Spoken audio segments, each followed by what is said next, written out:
We have another workshop coming up.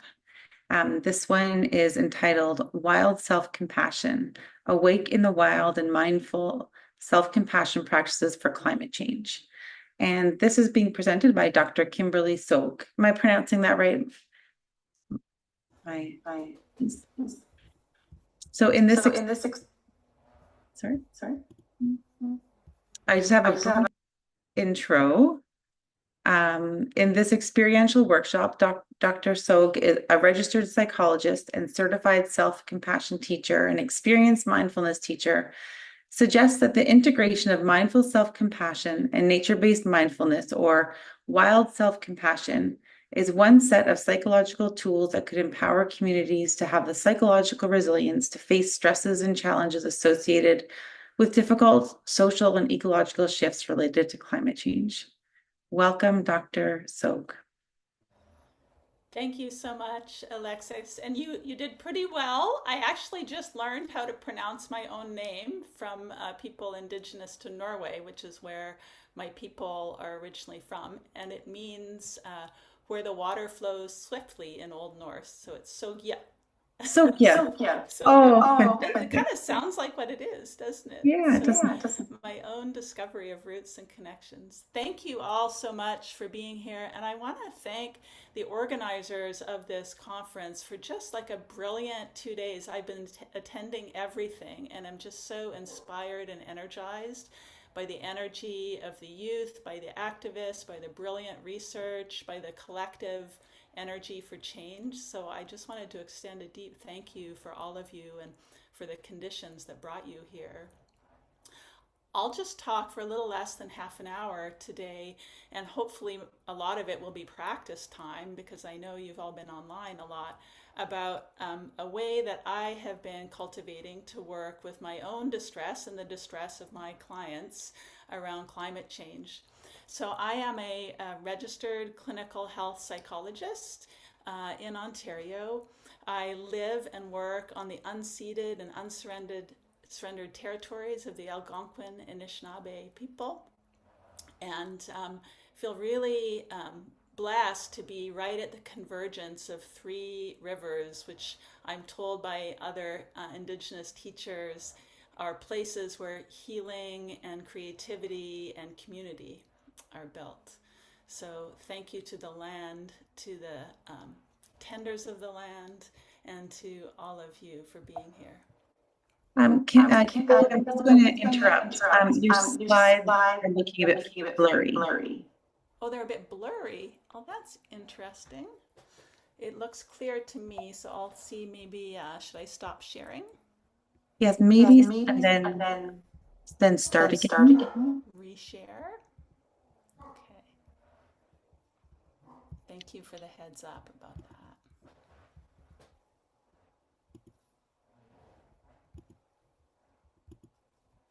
How's that? Beautiful. Better. Excellent. So, a little context around me. I'm just closing the gallery here so I can see.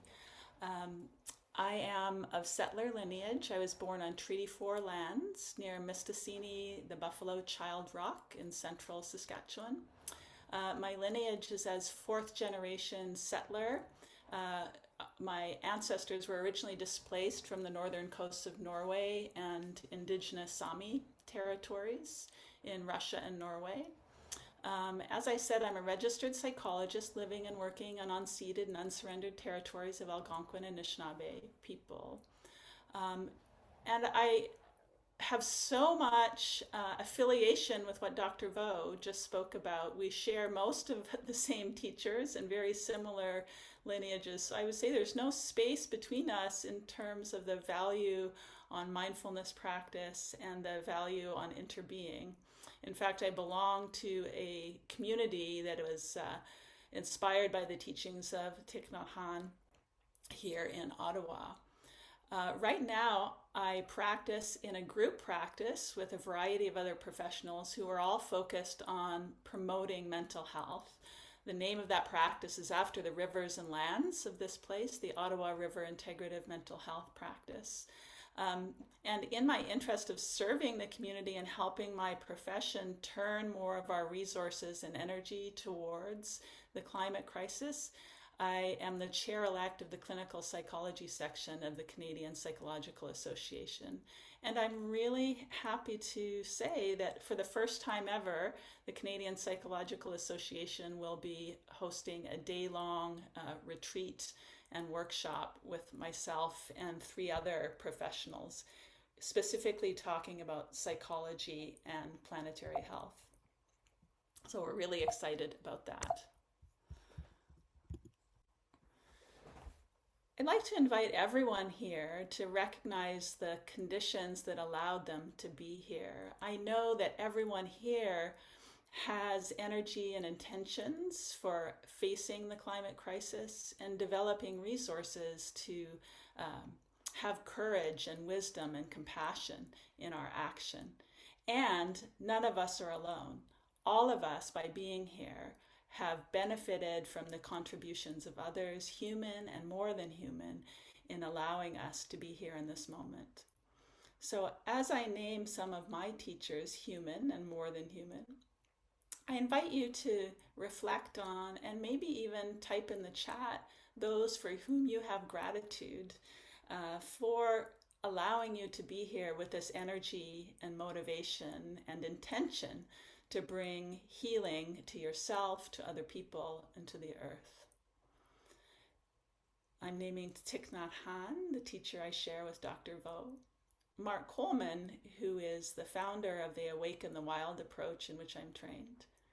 Kristin Neff, who is the researcher from University of Texas at Austin, with whom I was able to work when I did my doctoral residency there, and who is the founder of the Mindful Self-Compassion research and training.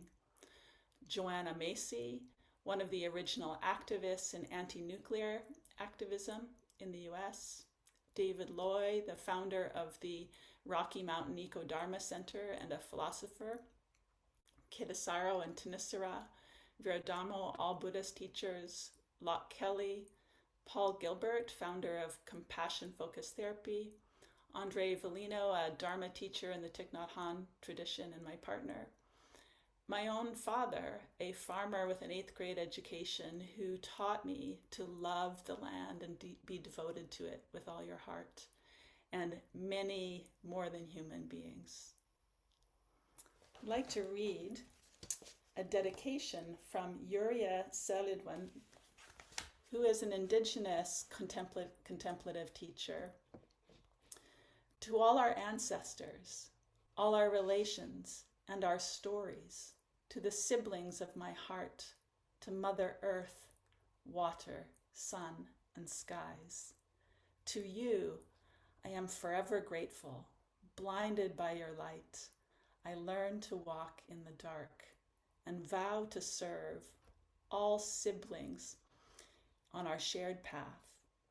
I recognize you, Mother Earth, for your presence and your guiding voice, representing all directions in the vastness of our relations as our kin. I wholeheartedly acknowledge my human and more than human relatives, displaced and dispossessed of territories and identities. May we all find home, honoring the rightful stewards of the lands, bowing to the elders, past, present, and still to emerge, weaving trust with our planetary relatives, celebrating spirit. So just as we take a few breaths to acknowledge our interbeing, as Dr. Vo was naming, and to acknowledge that none of us arrived here without the generosity and skillful actions of many others.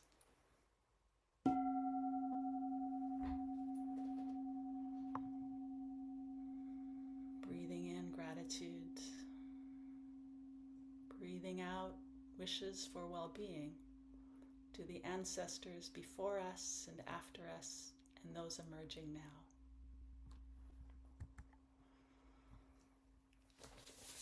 I'd like to invite everyone to shift out of thinking. I know there's been a lot of thinking and a lot of beautiful motivational energy.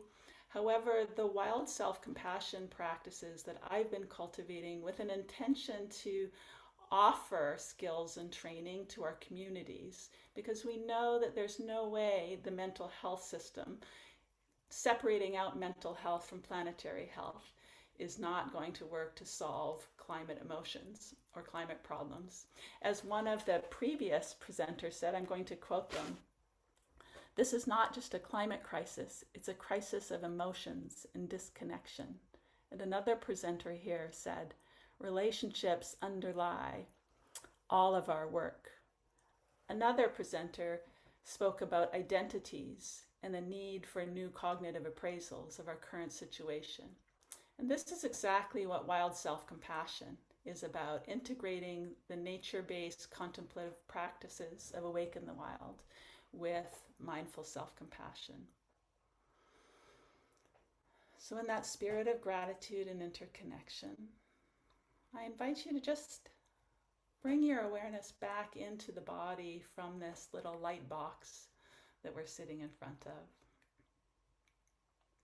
And take whatever comfortable position, any position you like. And if you like, you can let the eyes soft focus, excuse me, maybe a few feet away from you, or let them close. So we're unhooking from the habitual pattern of thinking, me making, my making, leaving the present moment for past and future. And just coming into this moment. And one way I like to do this is by orienting to sound. So I'll have 3 gentle rings of the bell next to me. And I invite you just to let your whole body be like an antenna receiving sound.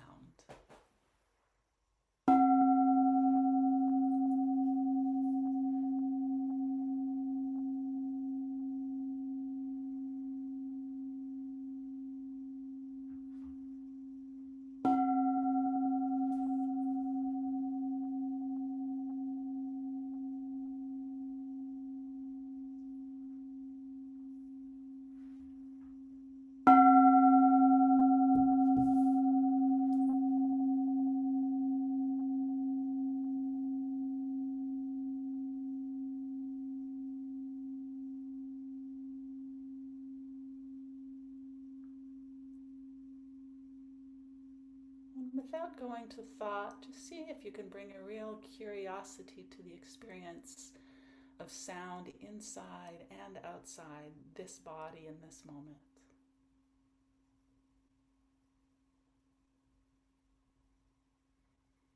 We are vibrational beings constantly resonating to thoughts, emotions, relationships, the earth.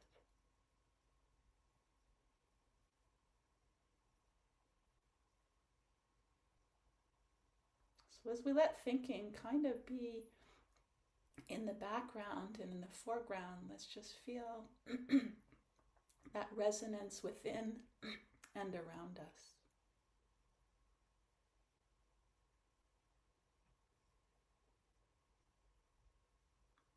Maybe noticing how you can be aware of both internal and external aliveness in this miraculous thing that we call a human body.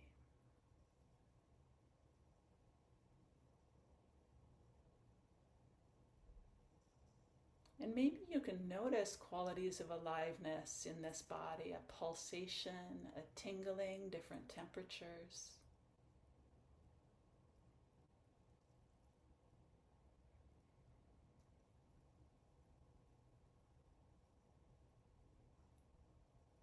What's most accessible to many of us is the quality of earth or solidity. So feeling the places where the body is resting solidly on the chair, the cushion, or the floor. This is earth in this body.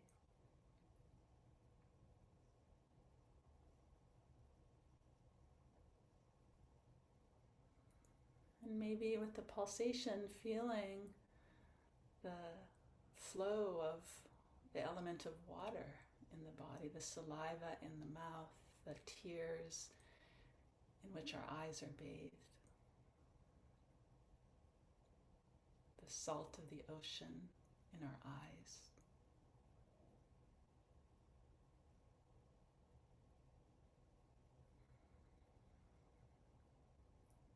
Maybe as you tune into the body, you can even feel the beating of the heart, such powerful electrical energy, many magnitudes stronger than the electrical transmissions between neurons in our brain. Fire element.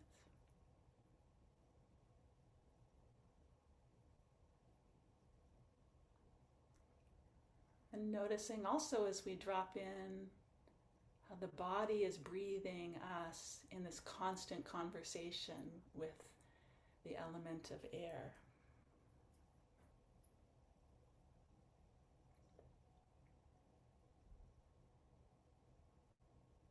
So noticing the experience of the elements of the earth, air, fire, water, and space in this body is so much different than the words. So we're dropping to this subtle knowledge that's available to everyone here. This is the wild part of self-compassion, this unconditioned quality of experience, which our conditioning often takes us away from.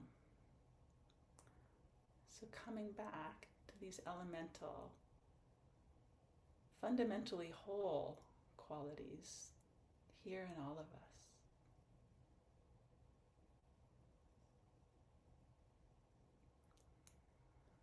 And as you're resting into this experience, not a concept, but an experience of the elements in your body, perhaps you notice the mind very quickly but subtly attaching pleasant, unpleasant, and neutral labels to all experiences. And in wild self-compassion practice, in which mindfulness is implicit, there is a welcoming and opening, a befriending of all valences of experience. This is what makes our hearts resilient, is by opening and being bigger, vaster, reconnecting to our true nature. So just scanning your own experience and welcoming pleasant, unpleasant, or neutral.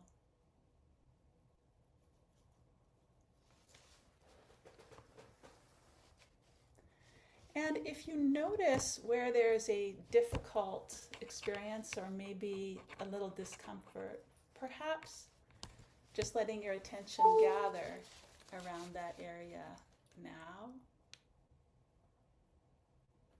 and inclining towards it the way you would towards a dear friend or a beloved child.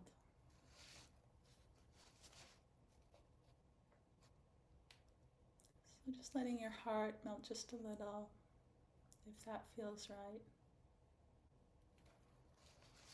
And maybe breathing in something good for that difficulty.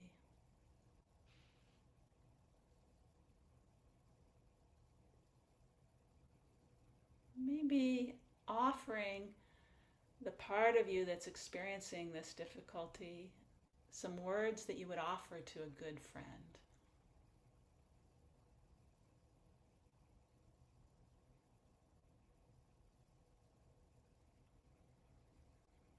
Like, I've got your back. We're in this together. I'm with you all the way.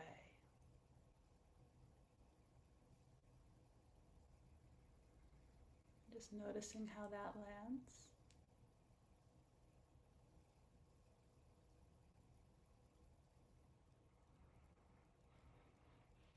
Maybe taking a deep breath and breathing in some appreciation for the effort and good intentions that brought you to this summit.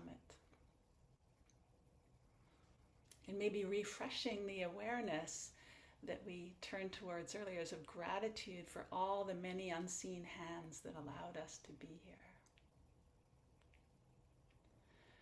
So just being here now in this community is already compassion or self-compassion.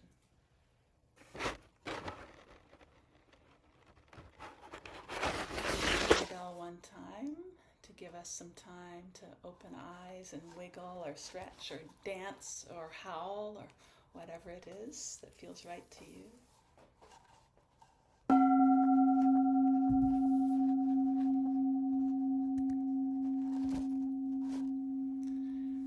So, how often do we do what we just did? You know, if you have a formal practice, maybe that felt familiar, but this isn't something that needs to be a formal meditation practice. It's, as Dr. Vo said, a way of being that we can bring moment to our lives. And as I work with a full week of psychotherapy patients as a psychologist all week, I'm fully aware of the limitations of my own profession of psychology and operating in the ways we traditionally have, separating out, focusing on individuals. We need to reconnect and we need to focus on our interbeing and community. As Einstein, I believe it was, said, a problem is never solved at the same level of consciousness at which it was created. So for me, and I think everyone here, you probably have similar intentions. I want to dedicate all the gifts that I've been given, all the power that I've been given to build community, to build resilience on how we can face this really big challenge with an open heart and staying connected to all that is whole and wise and skillful in the coming years and decades. So I wanted to just briefly touch on the components that we touched on in that little practice there. This is what the research from my friend and colleague Kristin Neff has been calling mindful self-compassion. I was so lucky to be able to talk to her about this when she was first formulating this research at University of Texas at Austin. And she's now moved on from being a professor and is dedicating her own life to this. But this is what her really excellent research showed, is that there were three dimensions to mindful self-compassion. And in these practices, mindfulness is implicit and compassion is explicit. But you may have noticed in Dr. Vo's, compassion was implicit and mindfulness was explicit. They inter-are. So the first dimension is learning how to connect to all experience. So notice how we talked about pleasant, unpleasant, and neutral all being included in our practice versus being swept away by experience. And I think this is very important in the time of climate change, to know how to contact those elemental qualities, the solidity, the fluidity, the courage, maybe even the fire that we need. The second element is isolation and disconnection versus deep interbeing. And this is where, as a psychologist, I am really interested in developing practices and scaling community interventions that decrease isolation and disconnection, which is our default mode, really. Our human minds are built so that we easily go from feels bad to I'm bad, and we're disconnected. And in a challenge like climate change, we really can't afford to go with our default mode. We need to turn to the best in our capacity, which is deep interbeing and expansion. And then the third dimension in Dr. Neff's research is criticism and shame, kind of going into criticism collapse. Those of you with somatic experiencing training will recognize the fight, flight, freeze, and fawn elements that come with being swept away and collapsing in the face of challenge, versus responding with the deepest qualities of heart, wise compassion and kindness. If you are a research geek like I am, I put the link to Dr. Neff's research webpage there. Thousands of articles, peer-reviewed research now on the power of self-compassion to build resilience in facing difficulties. The next little bit I wanted to talk about is also the power of nature connection.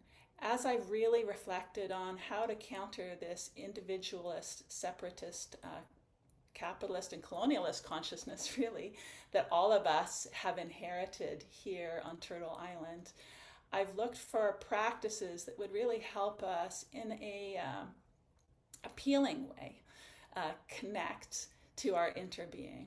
And I really love the work of Mark Coleman. Mark Coleman is a senior teacher at Spirit Rock Meditation Center, wilderness guide, and a mindfulness teacher.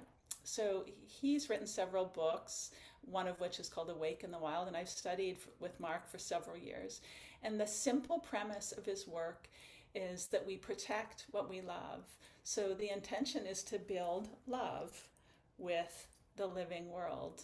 And I know that there are some presenters here talking about bioregionalism and connections with place. I think this is so important for building resilience because we all have the capacity for love. And I just want to invite everyone here to think of a place or a being that's more than human that you really love. We have limited time, so I'll go quickly through the next slides. I have a lot of practices that I've been developing over the years with the wild self-compassion practice. I hope to write about them sometime soon. Until for now, I just lead local retreats and practice it myself. But what is the wild self? I think often when people think of self, they think of me, mine, my identity, this body, this lifetime. And as Dr. Vo was pointing to, interbeing helps us see that our true nature, this quality of awareness that you were touching into in the first practice that we did, is not limited to person, place, or time. All of us carry ancestors within ourselves. All of us carry elements in ourselves. We know that we have elements of stars in our very DNA. And neither are we limited to time. Things that have happened hundreds of years ago are still being lived out in these bodies. Choices that we make today will be lived out hundreds of years from now. So when we face a really big challenge that goes beyond our individual capacities, we can either fall into trauma and let our systems get overwhelmed, or we can connect to our true nature, which is not limited. As Dr. Vo was naming, our true nature is naturally interconnected, wise, and loving. And I'm just checking the time on my watch because I want to respect your time. One way that's really accessible to most people when you think about, well, what's my wild self? That part of me that is beyond the conditioning, my identity, the cultural, social, ecological context in which I'm living. You can experience this by asking a question like, who am I when there's no problem to solve? Just drop that question in and then see what happens. For me, the mind gets very still. Who am I when there's no problem to solve? That's kind of a question that points to the processes by which we create reality, which for most of us is largely using thinking, language, concepts, probably the most superficial level of our humanity. Now, don't get me wrong, I love engineers and technologists and people who are thinking of the actual scientific problems in climate change. We need this. But as the poet Gary Schneider said, we humans are like the crazy, sexy clowns to the rest of creation. We have this frontal cortex that's just a few cells deep, and yet it has been our most powerful protective and most powerful destructive tool. I think if we're going to really face this climate change challenge and really build resilience, we have to tap into our deeper capacities. And we can begin to do that when we step beneath the conceptual level, the thinking level of our minds. Who am I when there's no problem to solve? No, I'm a psychologist and trained to always do research, not just ask these questions because they're interesting. This kind of question comes out of the psychological research on hypoegoic motivation. I encourage you to check it out. It's Mark Leary at Duke University. There's a lot of researchers. One of the chapters was published by Kristin Neff, the founder of Mindful Self-Compassion, in the Oxford Handbook on Hypoegoic Phenomena. Personally, I also really like the work of the non-dual meditations of Locke Kelly, which is mindfulness, which he calls effortless mindfulness. It's about dropping beneath efforting, selfing, and thinking. So why wild self-compassion right now? Wild self-compassion is returning to our original nature as interconnected beings with a motivation to alleviate suffering. The climate crisis is not just about emissions, it's about relationships, disconnection, and forgetting who we are. Remembering our wild nature of deep interconnection can shift us from despair to compassion. With wild self-compassion, we can remember our deep belonging to the more than human world in this moment. You notice this is a painting by my favorite artist, Kristin Belcourt, who's a Métis painter, and the title of her painting is "This Painting is a Mirror." The way we relate to each other and ourselves mirrors how we relate to the earth. This is something that Indigenous wisdom has never lost, this sense of relationality. And if you haven't read it before, I really want to recommend the book. I'll hold it up. Called Flourishing Kin by Uriah Silidwin. And the practice of self-compassion can help us cultivate a wise collective response to pain and suffering in our living world. These are just some of the practices which we won't have a chance to do, but I would love to practice with any of you who are interested. I'll put my email and my website at the end. These are all practices I've cultivated that integrate mindful self-compassion and Awaken the Wild training. They include awakening sensory awareness, honoring ancestors, self-compassion breaks to help us when we feel overwhelmed, dealing with the crisis that is with us right now, and also connecting to wild self-compassion in action, like John Seed did, the Australian environmentalist, who when he was in a direct action realized, I am the forest protecting itself. So notice with wild self-compassionate action, we notice what's greater than personal identity. We connect to that which is greater than personal identity. We experience ourselves as that which is greater than personal identity, and we do a U-turn. We respond from that which is greater than personal identity. The 5 R's of wild self-compassion are reconnection, reciprocity, resourcing, remembering, and rising up in collective action. So I'm just closing with a blessing. May your feet kiss the earth as you walk. May you rest knowing you've never been separate, and may you always care for your true home. If you'd like to connect, here are my contacts, and may you all be well. May the earth be well. May all be well. Thank you so much.